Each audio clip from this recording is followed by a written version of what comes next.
Let's talk about the scams, but let's explain to people that are not aware of what this is. So the customer must understand about the prices and the quality. If the quality is good, price is not cheap. So this is the fabric. This is in budget. No? So you can they can start from this one. Okay, this is expensive but very good. If you are wearing in Europe, so must be in this kind of the fabric. Okay. Very nice.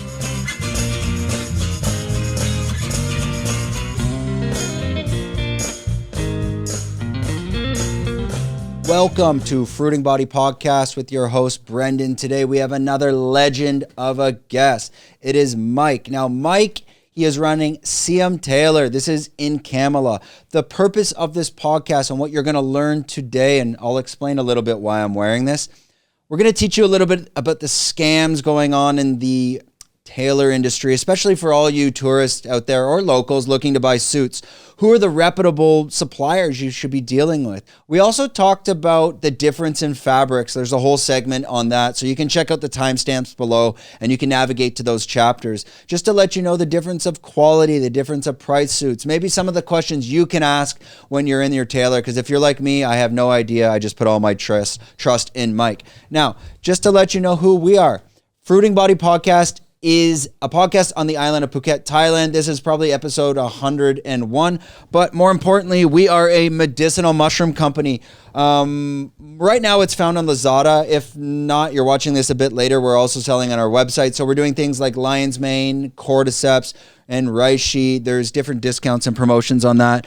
We are only doing 100% fruiting body. None of that mycelium ungrained garbage. Do not forget to like and subscribe, hit that bell notification. And without further ado, here is Mike. All right, Mike, thanks for joining us today. Now we're going to jump right into it. We'll explain later why I'm wearing this suit and you're looking so fancy. Obviously, people have a bit of an idea of what this podcast is about. But first, just let us know, Mike, where are you from? What's your story? And how did you get to Thailand? Yeah, I am originally from India. So my parents were here, so I came here. And not only parents, my forefathers were here. So I think I'm here 5th generation. Now you're talking about your grandparents. Yeah, my grandparents were also here. So my parents were here, so I came due to my parents. Do you know which year did they come in? I'm not sure. Like it's got to be like early 1930s or like before. And when they came this early, this Indian generation, your grandparents' generation, Yeah. Why did they come? That also I don't know, but they were here, so I am here. Okay, so they were just coming for work, probably, yeah, and definitely. Now you yourself were born in India. Yeah, I was born in India, but I'm here from the long time. What city from India? From next to Delhi, UP. Okay, so up in the north, kind of. Yeah, northeast side. Yeah. And you're born there. Your parents were already here. Could you explain that how that all worked? Because you're saying your grandparents were here, your parents were here, but you were born in India and then came here. How did that story come together? Yeah, my father was working in Bangkok, a textile company, and he worked until I think 2015, and 2016 he passed away. Okay. Yeah. Which year did you arrive? I arrived here in 1982, just come for a holiday here with my father. And after that, every summer vacation, I come to Thailand and about 2-3 months later, then go back and study again. And you're studying in India. Which university? Gorakhpur University. Okay. And what were you studying to get into textile? Pardon? Were you studying to get into, the textile business? It's the practical things, not really study in the textile. But yeah, so when I came here, so I started work with the textile. Okay. Yeah. And now you're coming to Thailand around 1982, but just more for travel, visiting your father? Just visiting my father. Yeah. When did you officially move to Thailand? Yeah, in 1989. 1989. Yeah. And did you come, you're a young kid at this point, you're still quite young, and I mean, you're still looking great, don't worry, you're young. You came over, what was your plan, what were you planning to do in Thailand at that time? Yeah, before I came here and looking for a job, so I got a job in tailor. Yeah, so I started this as my career. So now you're starting kind of just working in the shops. So yeah. And So just sales operator. now you're just kind of helping customers in the Yeah. shop. Is this in Bangkok or where? Bangkok, yeah. In Bangkok. Is there a district in Bangkok where this is happening? It's Patunam Patunam. area. And what's going on in this area? What is it famous for? What's the life like there? In Patunam, Patunam is is the center for the shopping and a lot of the hotels there. So there are a lot tourists come there and visiting there. Yeah. And how did you make your way down to Phuket?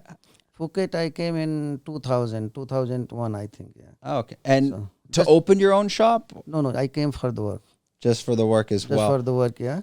And You think- it was good, but after tsunami, You came after, so no, before 2001, I came here, and then after tsunami, I started my business. oh, okay. And is this something you started on your own? I mean, there's going to be a lot of risk now. You don't work for someone. How did you decide to do that? Yeah, in tsunami, we don't have job to do anything, so I decided that better to open our own shop, and let's see what is going to be. And did you do that in Surin Beach or Kamala? Yeah, before I started from the Surian beach. Yeah. The shop name was the Glorious Fashion. It was very nice. Yeah. And how did that go? Because now you're in Kamala, and we'll talk a bit where you can find Mike and why he does the best suits in Thailand, not just Phuket. But why did you make the move from Surin to Kamala? No, from Surian, I moved to the Khawlak, Phanga province. Ah, okay. Yeah. So I was there about 1.5 years. So I saw plenty of the shop was opening there. So I decided to move from Khawlak to Kamala again. Ah, okay. And where But in Kamala, I am last 14 years. the last 14 years. Last Now, the 14. business is a bit better down here? It's okay. People like you going there and asking for the suit. Yeah. Now you're back down in Kamala, and I want to talk a little bit about this textile industry. It's a big part of tourism in Thailand, and many tourists, they go into these shops and they have no idea, especially walking around in Patong. Everyone's trying to get you to try on a suit. Let's first start talking about the people on the streets that are pulling you into the shop. Yeah. Talk a little bit about that. Yeah, they want the customer, so they pulling customer from the road. So the customer must understand about the prices and the quality. If the quality is good, price is not cheap. If you want the cheap quality, if you want cheap price, so quality is not good. Definitely, so must look about the quality first. These people pulling you in off the street. Now, you were telling me before the podcast, they're not Indian. They're actually from Myanmar. Yeah, many people right now. But before it was only in the Indians people, hence the tailor shop, all the tailor shops. Yeah. And the material itself, where is it coming from? Is it coming from Bangkok? Is Yes, it coming from the Bangkok. Something is the offices for the wholesale. Oh, okay. But the material they are producing here, I think this is the joint venture from the the companies from the Italy or UK, I think. So there are the distributor in some things. So they provide us the materials. Okay, so now kind of these more professional companies in that Yes. sense, like from Italy, they're doing these joint ventures in Yes, Bangkok to Bangkok, make sure the quality is Quality is legit. good. Yeah.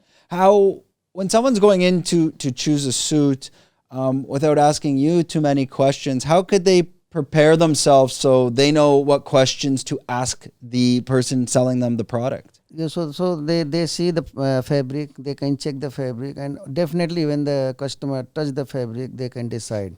Okay, now you brought some fabric in. Could you show the audience some different fabrics and talk to us about them? What is the difference in quality and price, and just so we can understand like how to choose the suit that we would need or that makes the most sense for our budget when we're suit shopping in Thailand. Yeah, so there are a lot of the quality. So you can make in your budget also, not cheap, but in the budget, and starting from the low to high. Okay, so there are samples, and you can choose from the shop also. So the sales operator definitely will explain about it, but I'm not sure about the other people's shop. But in my shop, if you go, and I will show you all the products what we have right now, and the samples we selling with the samples also, because samples are new and we cannot bring all the materials to the shop at the time, right? Yeah. So you can choose from the samples, and we can order to the distributor and they can send me the fabric. Do you have, can you show us like different qualities and, Yeah, and explain sure, that? It's okay. You can push the mic, come back in. Don't worry. We'll adjust you as you go. Maybe start with like a lower quality and explain why it's cheaper and what is the cost maybe if you were to get a suit in this material. And maybe we'll ask some questions like what happens, like, you know me, I'm a young, strapping young lad. I'm in good shape, but you know that I'm not maybe going to be using as much material as someone that might be 150 kilos. And how maybe that can affect the price. I'm assuming some guy that's twice my body weight, the price of the suit must go up almost double, no? Okay, so we're going to be, if you're listening on audio, we're pulling out some. Okay, so the first one, what are we looking at? So this is the fabric. This is the in budget. No? So you can they can start from this one. Okay. Okay, and I think, okay, you see this, which camera is his? This one, the big one, right? Yeah. This. Okay, so you can direct it to this big camera here if you want to show the audience. Okay, so this fabric here, it's like a purple maroon. What is this fabric? There are a lot of the colors. So the fabric is the blended fabric. Okay, what does that mean? Blended is the mixture, you know, the cashmere and the silk and maybe other also. 2-3 blends in this one. So you can use in Asia also, and all around the weather you can use this kind of the fabric. Okay, so around the globe. Now, what fabric should people be using if they want to wear the suit in Thailand? And that's obviously what I'm wearing because I'm going to a wedding in Bangkok. Yeah, so in Asia, so you need a blended fabric. So this is the mixture of the cashmere wool and some silk or some other also. Okay. Yeah. So, but for the European people, is mostly and must be cashmere wool. Okay. Do you have an example of people coming from, let's say, colder parts in Europe, maybe the UK? What type of product are you going to maybe show them? You see, this is the 100%. Okay, so you show that up to this camera. So now we're looking at, this is 100% cotton? No, 100% cashmere wool. 100% cashmere. Yeah, this is expensive but very good. And this is because that you need, it's something that's going to keep you a bit warmer in that climate? Yeah, if you are wearing in Europe, so must be in this kind of the fabric. Okay. Very nice. But you know the copy fabric also available in the market. I don't want to call a name of any fabric, but it's lot of the copy fabric is available in the market. If I'm just looking, if I'm in a shop and I'm looking at, I'm looking to purchase 100% cashmere because I'm going to the UK. Yeah. And I touch and feel the fabric. How can I tell if it's real or fake? Yeah, so you can touch and you can feel the fabric. That definitely you will know this is good and this is not good. Do you have something that is good and not good there? Maybe I can feel. Yeah. Okay, I'm gonna try to feel, and maybe we're gonna guess if it's real or fake. I'm not enough experienced in this to know, but I'll let you guys know that when I'm touching it, what I'm feeling and what is the difference. Okay. So maybe you can show me. Is not very good one, this one, but this is definitely very nice. So this one is not 100% cashmere. No. Okay, so what would the mix of that be? Are you allowed to explain? Some polyester also. Polyester. Maybe. What percentage do you think of this? 40 or 30%. Cashmere. Yeah, something like that. Okay, and this is 100. This is also mixture, but the silk and the cashmere with the spandex. This one, 3 mixer in this one. Okay, are any of these 100% cashmere? Yeah, we have this. Okay, so first we're looking. This is the cheaper quality. Yeah. Yeah. Okay, how much? Now you go into the shop. What is the real price like for, let's say, a suit made of this material? In this one, about 4,000 baht is enough. Okay. About 4,000 baht. So we're looking at. Oh, you can cut to me. We're looking at that again. If you're listening on audio, this is the first fabric. It's a white fabric. We're touching. I'm gonna see if I can tell the difference on feel. Yeah, you can just feel, yeah. And then all these are the same. No, that is not same. That is expensive, little bit expensive, that one. Okay, and this is like a cashmere. Yeah, cashmere silk and the spandex. The 3 mixture in this. Let's see. Yeah, I can note this is much more soft. Yeah, that one. And then I'm trying to give some advice of touching fabrics of what you could do. Okay, so I find this one here. Let's see if my hands are sticky. Well, customer must take the time and just Yeah, see here, it's more difficult to rub my fingers. yes, yes, but that this is very one? easy. What?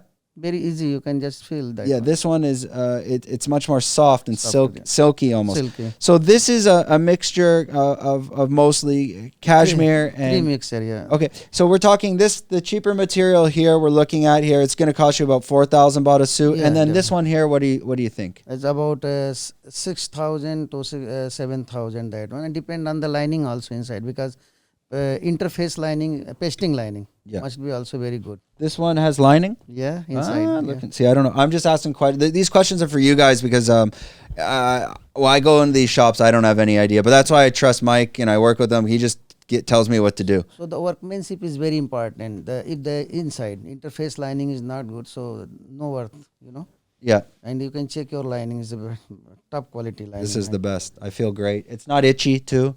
Yeah. This is important, right? Like something like this might be a bit itchy. Yeah. So this all the things prices depend on the quality and the workmanship and the material what they are putting in the suit. And also how fat the person is. Yeah. I mean, if someone is much double my size, how does that affect the price? Maybe 20% more or double? About 40% more. Depending on how fat you are. Okay, so again, save money, lose weight here. Just we need to use more material. That's it. Do you look them up? I guess you're measuring to know how much material and you're but making. the manufacturing is the same. So this is why last time I did a suit, this one's got to be more expensive because I put on 10 kilo. So we got to use more material now. No, Okay. that size was the slim size. Yeah. Before. Yeah, I don't know. And now more. I'm over. No more slim size. Okay, let's check. Now this material is the best. Yeah, this is a cashmere wool actually, so definitely this is more expensive. Okay, so let's take. I just want to see I want to see the difference in quality. Now, you can tell too. It looks better. I don't know if I can. It's hard to show the audience because we can't really zoom in. Yeah, it's not big piece actually. Here we go. That one, yeah. So this is the more expensive one. The one on the right. This is what percentage of cashmere is this? That is 90% cashmere in that one. 90%. 90%. Yeah. Okay. Well, wait a second. And you said this one on the left is about 40-50% with a mix. 60%. 60%. Now, You are wearing this quality, this one. okay, we're going to come to my suit in a second, what I'm wearing. I'm just going to hold these up and explain a little bit about the difference. So originally, the one on the floor, it's kind of a mix, and this was about 4,000 baht a suit. This one on the left, it's 60% cashmere. You're talking that's about 7,000. 7,000, and this quality, what are we talking? Yeah, it's about 10 plus. 10 plus thousand. Yeah. And again, this is more for people that you don't need this in Thailand. No, Because it's going to be quite warm. just for the Europe, the Okay. winter places. Okay. Yeah. Okay, so let us know if you also have questions. Leave them in the comments. I'll send Mike, when we're done with this podcast and it's launched, Mike will have the link to the podcast. What we can do as well, anyone that has questions that I'm not asking, because again, we don't have all the time in the world. We're trying to keep this under 45 minutes or so. People, leave your questions in the comments for Mike. You can go onto the channel and you can talk to them. Okay. Let them know where to find you, how to connect with you, and we'll explain that a bit later as well. Okay, so next, let's talk about what I'm wearing. Yeah, this one. And maybe people are asking, oh, this is a sales podcast for my suit. Not at all. I just thought it was actually interesting. I was in getting fitted, and to be honest, I felt like I'm the same with cars. I have no idea what's going on. Just, please don't rip me off and give me the best service. And that's why I work with Mike. Mike, he's there to kind of, help you and direct you. You don't have to ask too many questions, but at least if you're not able to visit Mike and you're in Bangkok or Chiang Mai or somewhere, we can educate you just on a few of those questions so you know what you're doing and what you feel. So this product here, what are we working with? This one is your quality. Okay. Yeah. It's a mix of... Mix up the two mix, the silk and the cashmere in this one. Two mixer, yeah. Because we have to mix two because we cannot use the 100%. It's too hot. Yeah. And this one, it costs, what was the price? 8,000? 8,500. 8,500 baht. Yes. To give you an idea that, I'm telling you the feel, everything's great. It's not itchy. I didn't do it fitted because I'm too fat. So but it feels great. Like it's, and I did a suit with you maybe 5 years ago. 5 years ago. 5 years ago, and that one's great. That time I made for you, I think 3. I have the shirts here. Not a chance I'm getting these. this button, everything would just be popped out now. And you can feel that the quality, it's great as well. And what I liked, especially with your shirts, we have so many options for patterns. I'm so used to wearing white plain shirts. This is great. Hopefully we're not boring anyone too much on this. There is the shirt material also. Okay. This change every 3 months, 6 months, so they can get the new pattern here. And what is this we're dealing with? So this for the shirt, yeah. This is for the shirt material. What's great about that is we'll go to kind of the whites were at the beginning. Yeah. You have all these different, that's not going to show on camera. Anyways, I'll try to show some patterns. You have all these different patterns. What I was thinking to do, so I'm going to train for 3 months. Okay. I got to lose some weight, tighten it up a bit. And I think I have a plan. I want to do a full wardrobe, shirts, shorts, especially stuff for golf. For me, I mean, I do so many squats, my legs, I'm just jacked. I'm massive. I mean, I need duct tape. I'm absolutely ripped. No, I'm not. I'm joking. But I think for people like myself that are lifting a bit heavier in the gym, I cannot find any clothes in Thailand that fit well. Even if I go to buy shorts, yeah, maybe they fit on the waist, but the legs are too tight. And then I wash them and nothing fits. I just end up donating my wardrobe most of the year. So I think give me 3 months. I'm going to get back in shape a little bit better. Hope so.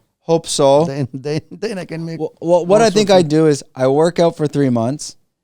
Then I get fat for a month. And that's probably my real shape.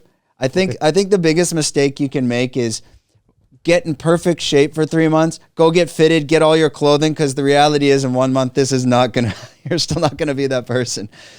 But I'm thinking, especially for golf shorts, golf shirts, even short sleeve shirts like this, maybe some casual wear that you can wear to the beach clubs or going out for dinner, things that are more lighter, but not too formal. You have a whole magazine in there, and I'm not a fashion person, but just going with your girlfriend or your wife, and she can pick a bunch of stuff, and I think it's good to go. Okay. That's the technical side. I hope we'll probably make that a clip. I hope people found some value in that, and they have the right questions to ask when they go in. Now, let's talk about. Just they should look about reputed place. They can know. They could know about these things where they can go for the shoots, right? But don't go, the hooking on the people that go inside and buying the cheap suits. That is not good anyway. What are they doing? Are they bringing you off the street because that person's going to get a commission and they want to sell you a cheaper quality so they get more commission? Yeah, something like that. Yeah, something like this. We're going to explain how do you find reputable tailors in Thailand, because again, we only got Mike here. Well, there's probably many in Phuket. We're not saying that. Mike's in Kamala, so you can check them out there. But if you're in Bangkok or Chiang Mai or Koh Samui, we're going to explain exactly what is the best process to find the right tailors in those locations. But before I do that, I'm going to do a quick shout out to 5 Star Marine. 5 Star Marine is the sponsor of this podcast. They make this happen. They pay for all this production. So a huge thanks to 5 Star Marine. They are a private speedboat tour on the island of Phuket. So if you're looking to charter a boat and customize your own tour, they're the ones to work with. Otherwise, you're working with these speedboat tour companies that are essentially taking you to where all the other tourists are. It's a bit of a nightmare. So if you want those Instagram pictures where everyone's leaving you alone, and more importantly, allowed to choose where do you want to go for the day, check them out. That's 5 Star Marine. Link in the description, or you can check them out on Facebook at 5 Star Marine Phuket. Okay, we're going to come right back to what we were discussing. If I'm in Koh Samui and I need to find a reputable tailor in Koh Samui, what's the process? What should I do to make sure I'm working with the best? You can read about the tailors on the Google page or TripAdvisor page. And definitely you will know.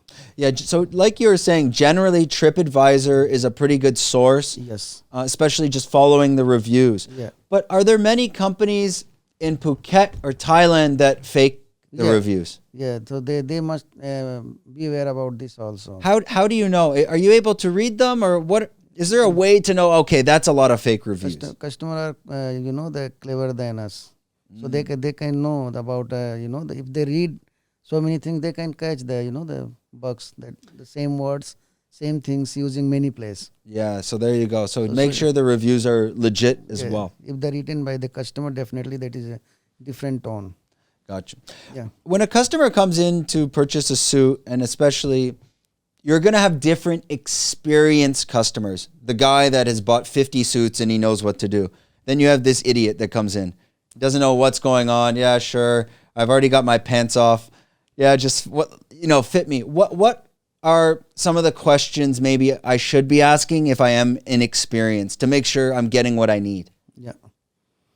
Should I be asking about the budget? Should I be asking about the quality? What should I ask you first? Ask you about the budget and the quality also. Make in good quality, but in budget. Yeah, and this I find is most important, that when you work with reputable tailors, all you need to tell them is your budget and your quality, and they're going to make sure you get what you need. Don't go on very cheap anyway. Yeah. So definitely that will be very nice. But if you are just thinking about the cheap things, so they are there for the for the profit, for the business. Do you get many customers? They come in and they try to negotiate with you. Definitely. So many. Where are they usually from? And I mean, I'm gonna. So the Scandinavian people, definitely they come and. Scandinavian. Oh, hey, I would have said Russians, but hey, sorry, don't shoot me, Russians. So you get the Swedish and the Finnish people. They're driving the price down. They bargain a lot. You Scandinavian. You know what? It's all Swedish, no Finnish. No, they are very good, but they like to bargain. Yeah, there we go. They like to bargain. Yeah. And now that's the thing. As a tailor, when they're bargaining with you, you can be like, okay, cool. You want to bargain? I would just give you a cheaper quality. Yeah, that's what I say. And you explain that to them, and do they understand, or is it? Understand. Do you ever have you ever had a real issue with a customer where it's just a nightmare? Some people are very nice; they understand very quickly. But some they drive you crazy. Yeah. Okay. So can you share a story? Tell us your worst experience with dealing with a customer. Sometimes people enter in the shop and they say, "I want very cheap suit because I'm in Thailand." You see, so I say cheap means so 3,000, 4,000 baht. Okay, and but the size, your size, and what kind of material you want, they don't know. I want only cheap. And sometimes I saw people, they come, okay, if I use 2-3 times, then it's okay, I will throw. So sometimes I say I don't have that kind of the fabric. So if you are starting from the 5,000 baht, it's okay, I can make for you. Okay. Yeah. But there's many shops, but usually I'm guessing a lot of these shops are probably in Patong, where they are selling the cheaper fabric. Definitely. You send them there, you say, hey, if you want something cheap, you're going to just go to Patong or something. Yeah. But people, those who are pushing people inside. Yeah, that's how it's working. Yeah, they will sell. Have you ever had customers that got angry with you? No. Never at that level. If someone is not liked, so I say, okay, then you can find out. Yeah, take a hike. Other place. Yeah. So how would you say that in now are you speaking Hindi, and then you must speak do you have another language you speak that's native? Thai. I'm living here, so Hindi is my native language. Yeah. And the Thai is my second, and then with the customer in English. But do you have a third language? Because usually in India is kind of like, I explained, like in China, I lived in China, everybody has to speak Mandarin, but they also have another language depending where they come from. In India, so many languages. Yeah. Is there you have another language in India that you speak? What is that? That is Bhojpuri. Okay. My local language. See, that's what I'm saying. There's always the local language. So many language. If you go 100 kilometers, then the language will change. Yeah. In India. Yeah. And same in China. People don't realize that. All over China, from the south to the north, every region also has their own languages as well. Anyways, we won't go too much into that. Let's talk about they're not scams, but let's explain to people that are not aware of what this is. The Tuk Tuk drivers in Bangkok that are driving people to the tailors. What is this process? They tell you, hey, I'll give you a free tuk-tuk ride to your hotel after, but first, let me take you to a tailor. And then you go in, and they're going to get like a coupon, maybe 100 baht from the tailor. Yeah, something like but that. the person doesn't even need to buy it. They just need to take them there. Can you talk about that story? Yeah, just they want the customer and the tuk-tuk driver, they can get, as you said, the 100 baht, something like that. And nothing more. Who pays them? There is the management. Like the shop? Yeah. Do they actually give them 100 baht? 100 baht or sometimes they give some drinks, that's it. Yeah, because most of the time, like a backpacker, he can be like, okay, I got no money. I need to get around the city of Bangkok. Then they use the tuk-tuk. Right. Yeah. And they just go shop to shop. So many. Right? Yeah.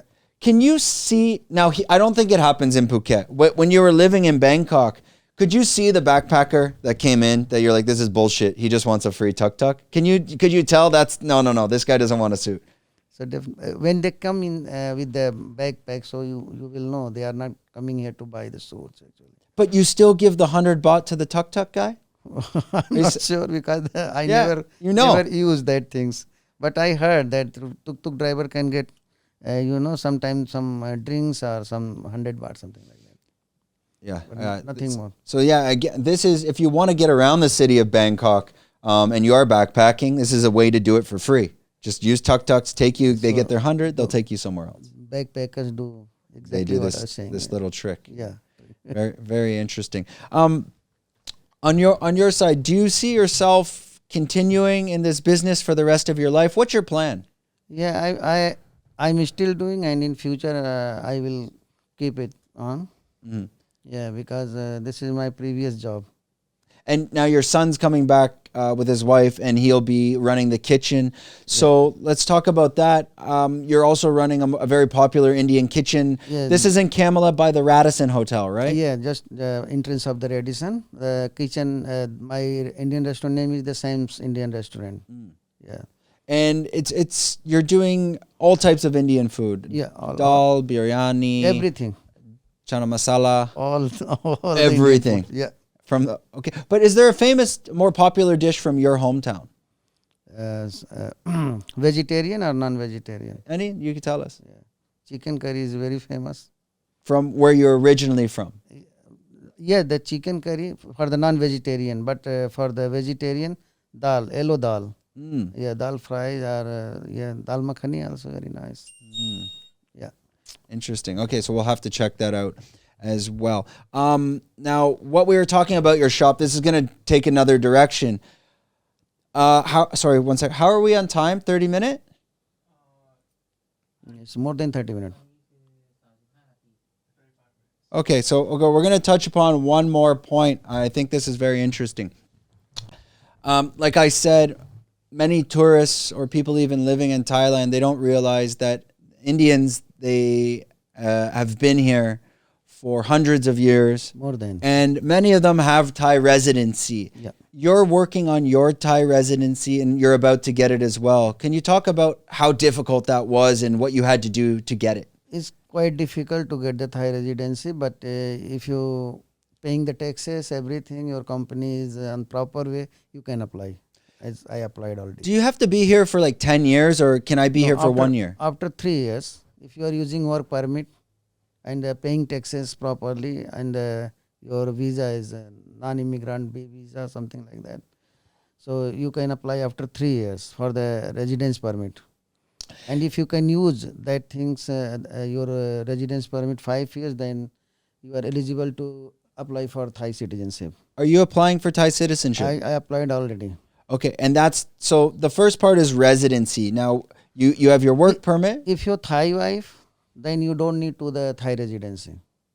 If you have it, okay. Thai wife, then you can apply straight for the Thai citizenship. And you have Thai wife? Yeah. So you didn't have to do the residency part? No. Okay, so if not, now, if you don't have a Thai wife, if you have a business, you can work 3 years, you apply for your residency, 5 years later, you could apply for your Thai passport. Yeah, you can apply for the citizenship. Yeah. Can you have dual passport in Thailand, No. or you have to give up your... India not accept the dual citizenship. If I get the Thai citizenship, then I have to surrender my passport to the Indian embassy. Is that what you'll do? Yeah. Okay. Will. I didn't accept it still. Yeah. I have to receive the nationality, but they will call me after some time. Was that difficult for you? A difficult decision? It's not difficult decision because I live all my life in Thailand, so better change. And the testing to get Thai citizenship, you told me you have to sing the national anthem. What else is involved in the test? Yeah, so they say, do you know the national anthem? So yeah, you have to sing the national anthem. Yeah, and some questions are there. Can you sing it? You can sing, yeah, but not No. right now. No. Maybe after. We'll tell them the Yeah. camera's off, and we'll get them singing the national anthem. What? And do you have to take a written and a reading test? Not writing test, but they ask a lot of the question. More verbal. Yeah, Um, all the verbals. Yeah, okay, but and do you have you to? have to write the Thai. You have to write the Thai. Yeah. How much? Like, can you go into detail? Like, what do you mean write the Thai? Like, what is your name? Do you like? just your name or something like that? Not too difficult. Not too difficult. Yeah, but if you read, much better. So I can read also. Okay, but your writing is so, or you're reading? Yeah, writing so, but yeah. Your reading I is- can read all the Thai, but I don't understand some words in that one. What does it mean? How did you learn Thai? For reading and a little bit of writing. How did you? What was the process? When I was in Bangkok, I have many relatives there. So they are Thai. And they say, why you don't read the Thai? So they brought up some books and they gave me, and I started to learn Thai. Were they educational books? Like Yeah, educational, trying to yeah. teach you to write Yeah. Thai. How long did it actually take you till you were like very comfortable? I was not very serious. No? So when I have time, then I read and I practice. That's it. Did it? You're talking this took 5 years, 6 years? Yeah, it depend on maybe 6 months you can learn. If you are very much eager for the Thai, then you start writing or reading every day. Maybe 6 months or 1 year. But because you're Indian, I think it's also maybe a little bit easier for you because of the Sanskrit. Yeah, it's very Sanskrit. Like It came from the Pali. this writing style actually originates from India, right? Sanskrit, yeah. Sanskrit. Pali is the Sanskrit, different version of the Sanskrit. Yeah. Yeah, so for someone like myself or even a Russian or Chinese, it's a bit more difficult because it's not like a writing style that we're native to either. Yeah. Okay, I hope we asked a lot of questions. We tried to focus more for you guys in understanding these questions when you're going into a tailor, what to look out for, and talking about tuk-tuk drivers and all that. I'm going to let the camera kick over to Mike, and he's going to look directly into the audience. And if you can just let everyone know where they can find you in Kamala and your website, or how to find you on TripAdvisor. So cut over to, it's the big camera right there. You can stare into that. Hi everyone. If you are looking for the shoot, just come to the Kamala. I am just entrance of the Radisson Hotel Kamala, and my address is 100/19 Muban 3 and street number 12. And the website? My website is www.shyamtailors.com. Shyam Tailors. Shyamtailor.com. SIAM? SHYAM. SIAMTAILOR? SHYAMTAILOR.com. Tailor or Tailors? Tailor. Tailors. Shyam Tailor. ShyamTailor.com. I'll put the link in the description. Hey, when did you buy that domain? That's a pretty good domain. Yeah, it is about 10 years ago. 10 years ago. Because you're using the word Shyam, Thailand, Shyam Tailor. and Tailor, I bet your domain is worth a lot of money. You got to protect that. Make sure you keep it up to date. Do you watch that closely? Yeah. Meaning, so someone, you know how sometimes they can expire and someone can just buy one? Yeah, so before it was Shyam Tailors, before 10 years ago. And Somebody somebody took that one. Yeah, mother. CM Tailors. And okay, we'll end that there. Interesting fact. Fun fact. I've been reading a lot of Thai history. The word Siam, which is Thailand, it actually comes from Chinese. And it comes from a word in Chinese called Xian, Xian, which is everyone knows Xi'an as terracotta warriors up in China. So the whole word Siam in Thailand and how we say Siam and Siam. Yeah, so the Thailand is also Siam country. Yeah, and Siam Reap in Cambodia. So that how that all connects together. But originally, the word itself came from China, which is Xi'an. So we can clip and cut that there. There's some fun facts for the day. Before we end it there, we'll give you some mushrooms. Have you heard about lion's mane mushrooms or? Yes, but I never used that. Okay, well, we'll give you. I'm going to use. We'll drug you up on the way out. Don't worry. This stuff is good for you. Not psychedelic. It's all great. Well, we probably said something in the intro anyway. So, anyways, if you haven't checked us out, we're number one in Thailand with medicinal mushrooms, functional mushrooms, lion's mane, reishi, cordyceps, all that. Another great episode with Mike. Gonna let us know in the comments what you think. Don't forget to like and subscribe, and we are out.